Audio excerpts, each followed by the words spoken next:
So far, attention has focused disproportionately on our relationship with the Brussels institutions here and with the other 27 member states. Is it going to be a hard or a soft Brexit? Are we going to have access to the single market? But really, the answer to those questions was contained in the referendum result. A 52-48 vote is not an instruction to end all our institutional ties to the EU.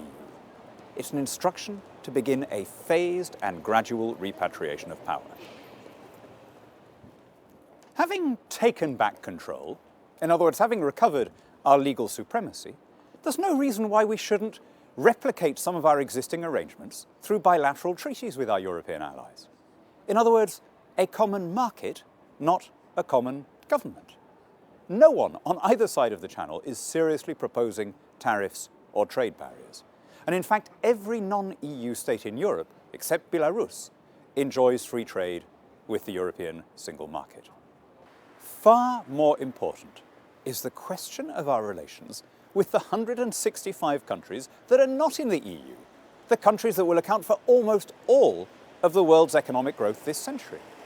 And here we have an opportunity to do something bold and beautiful. We can become, in the Prime Minister's phrase, the global leader in free trade.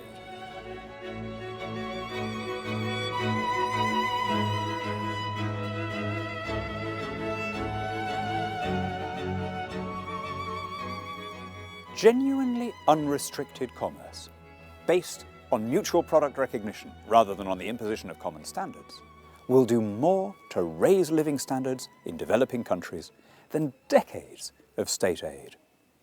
And instead of coming at a cost to British taxpayers, it'll bring benefit to British consumers.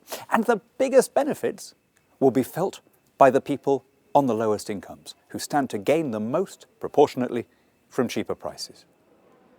Back in charge of our own affairs, we can make Britain the best place in the region to do business.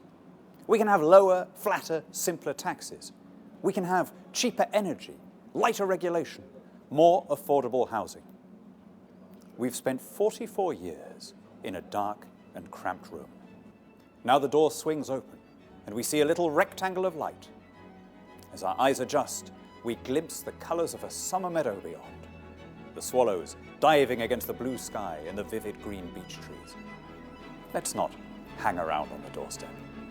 Let's step out into the sunshine.